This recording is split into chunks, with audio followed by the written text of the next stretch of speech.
আসছে 28 অক্টোবরের মধ্যে বাংলাদেশ ইসলামী ছাত্র শিবিরের বিরুদ্ধে জাতীয়তাবাদী ছাত্রদল এবং বিএনপি বড় কোনো অঘটন ঘটাতে পারে। শিবিরের পায়ে পাড়া দিয়ে ঝামেলা বাঁধাতে পারে।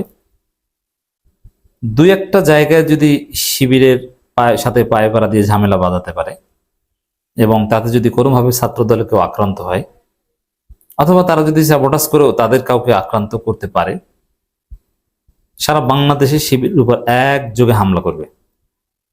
ঘটনা ঘটবে ঢাকা বিশ্ববিদ্যালয়, দেখবেন রাজশাহী বিশ্ববিদ্যালয় শিবিরের উপর হামলা করে তাদেরকে হল থেকে বের করে দেওয়ার চেষ্টা করবে।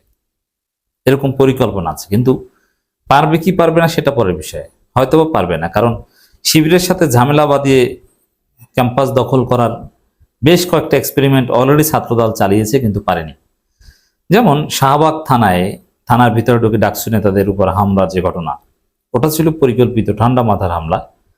ছাত্রদল চেষ্টা করেছে যে এভাবে হামলা করি, থানার ভিতরে ঢুকে হামলা করলে ওরা তো সংখ্যাগরিষ্ঠ, ওরা তো আঙ্গুল চুষবে না, ওরা যদি আমাদের গায়ে হাত দেয়, আমাদের কেউ যদি মারাত্মকভাবে হাত হয়, তখনই আমরা ওদের সাথে অল আউট মারামারিতে যে আমরা ক্যাম্পাস দখল করব।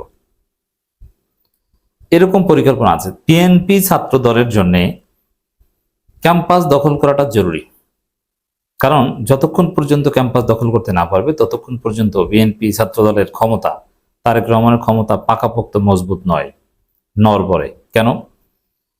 সাপোজ বাংলাদেশে যে কোনো একটা ঘটনা ঘটলো, বিভিন্ন দুর্ঘটনা অঘটন, বা ভারত যেভাবে ষড়যন্ত্র শুরু করেছে, যেভাবে চারিদিকে আপনারা কালেমার পতাকা দেখেন, এবং আমাদের দেশের তৌহিদি জনতা, সাধারণ মানুষ, তারা মনে করছে যে এর মধ্যে সওয়াব আছে, তারাও কালেমার পতাকা এটা নিয়ে খুব সিরিয়াস। আরো নানান জঙ্গিবাদের উত্থান দেখিয়ে ভারত যেভাবে ষড়যন্ত্র করে, যে কোনো একটা ঘটনাকে কেন্দ্র করে যদি দেশ উত্তাল হয়ে ওঠে, যে কোনো একটা স্যাবোটাজকে কেন্দ্র করে যদি দেশ উত্তাল হয়ে ওঠে, আর সরকার যদি সেখানে বড় কোনো ভুল করে, সরকারের বিরুদ্ধে যদি জনগণ ক্ষেপে যায়, তাহলে ঢাকা বিশ্ববিদ্যালয় থেকে সরকারের বিরুদ্ধে আন্দোলন শুরু হয়ে গেলে সেই আন্দোলন সামাল দেওয়ার কোনো সক্ষমতা বিএনপি সরকারের নেই। কারণ ঢাকা বিশ্ববিদ্যালয়ে ছাত্র দলের কোনো আধিপত্য নেই এবং কোনো নিয়ন্ত্রণ নেই, কোনো বিশ্ববিদ্যালয় নেই। মানে শিক্ষার্থীরা খুব সহজে নির্বিঘ্নে কোনো বাধা বিপত্তি ছাড়া আন্দোলন করতে পারে, সেই পরিবেশ এখনো আছে। আর শিক্ষার্থীরা, বিশেষ করে ঢাকা বিশ্ববিদ্যালয় যদি কোনো একটা বিষয়ে সিরিয়াস আন্দোলন করে, ওই দাবি মানতে বাধ্য। ঢাকা বিশ্ববিদ্যালয় যদি আজকে বলে যে তারেক রহমানকে ক্ষমতা ছাড়তে হবে, তাহলে ছাড়তে হবে, এটাই ফাইনাল কথা।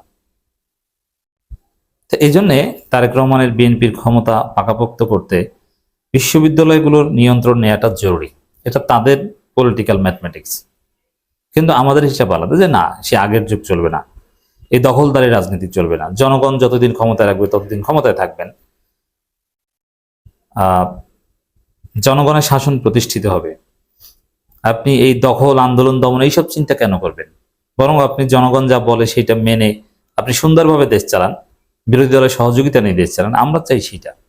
কিন্তু বিএনপি তো এত ভালো না, তারা 15 বছর ক্ষমতায় থাকার প্ল্যান করছে, তাদের নানান দুর্বিসন্ধি আছে। তো এই জন্য বিশ্ববিদ্যালয়গুলো দখল নেওয়াটা জরুরি। তো দর্শক, এখন 28 অক্টোবর কেন বলছি? 28 অক্টোবর বাংলাদেশের রাজনীতির একটা ডিমার্কেশন সেট হবে। 28 অক্টোবরই হচ্ছে এই যে শেষ ডেডলাইন জামাতের পক্ষ থেকে বা বিরোধী দলের পক্ষ থেকে, যে বিএনপিকে কতটুকু সময় দিবে। ওই যে আমিরে জামাত একটা কথা বলেন না, যে সরকারকে বেশি দিন সময় দিব না। কিসে সময় দিবে না? জুলাই সনদ বাস্তবায়ন থেকে শুরু করে গণভোটের রায়ের আলোকে জুলাই সনদ বাস্তবায়ন, যে এই সংক্রান্ত যে বিষয়, এগুলোতে বেশি দিন সময় দিবে না। সে বেশি দিনটা কতদিন? বেশি দিনটা হচ্ছে 28 অক্টোবর। 28 অক্টোবর পর্যন্ত জামাত এই জাস্ট জনমত তৈরিমূলক কর্মসূচি দিবে, যাতে যেটা সরকারের জন্য থ্রেট না। যেমন এই যে বিভাগীয় সমাবেশ করছে ইত্যাদি ইত্যাদি, এটা সরকারের জন্য থ্রেট না। কিন্তু 28 অক্টোবরের পর এমন কর্মসূচি দিবে জামাত যেটা সরকারের জন্য থ্রেট, যেমন রাস্তা অবরোধ করবে, যমুনা ঘেরাও করবে, বা এই টাইপের, সাপোজ সচিবালয় ঘেরাও করবে। মানে সরকারি কার্যক্রম জনজীবনে স্থবির হয়ে যাওয়া মূলক কর্মসূচি দিবে।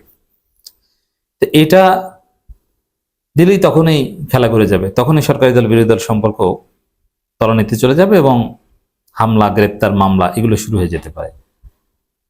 আর স্বাভাবিকভাবেই যখন এই ধরনের জোরালো আন্দোলন জামাত এনসিপি করবে, বিএনপি সেটা দমন করতে চাইবে। এই জন্য ক্যাম্পাস দখল করাটা সবচেয়ে জরুরি। শাহবাগে যদি অবস্থান নেয় আর ঢাকা বিশ্ববিদ্যালয়ের ছেলেরা যদি নির্বিঘ্নে শাহবাগে এসে আন্দোলন করে, সে আন্দোলন সামাল দেওয়ার সক্ষমতা সরকার থাকবে না।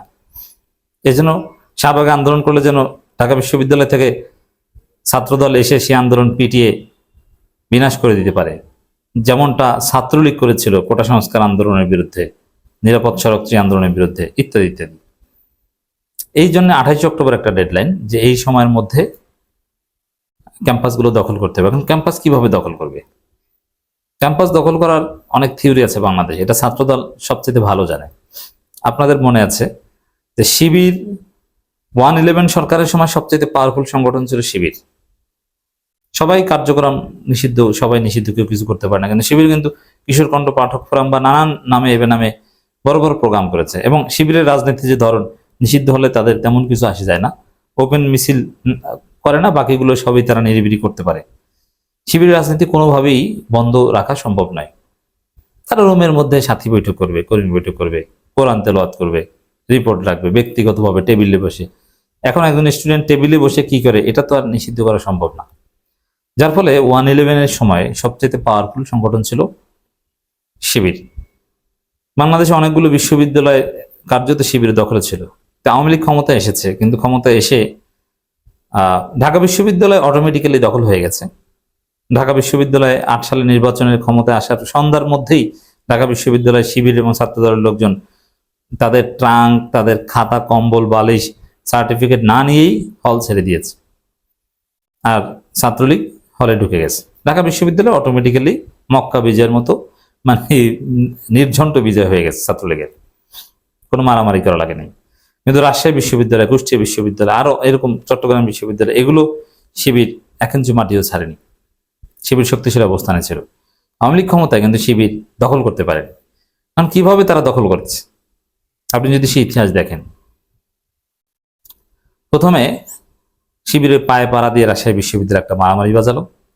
তারপরে ছাত্রলীগেরই এক কর্মীকে ছাত্রলীগই হত্যা করলো, ফারুক হত্যাকাণ্ড। ফারুককে নিজেরা মেরেছে ছাত্রলীগ, এটা এস্টাবলিশড, প্রমাণিত। ফারুককে মেরে শিবিরের উপর দায় দিয়েছে, দায় দিয়ে সারা বাংলাদেশে জামাত শিবিরের বিরুদ্ধে চিরুনি অভিযান চালিয়েছে। ঘটনা ঘটেছে রাজশাহী বিশ্ববিদ্যালয়ে, মেরেছে ছাত্রলীগ নিজে, ধরলাম শিবির মেরেছে, তাহলে রাজশাহী বিশ্ববিদ্যালয় শিবিরকে ধরবে না?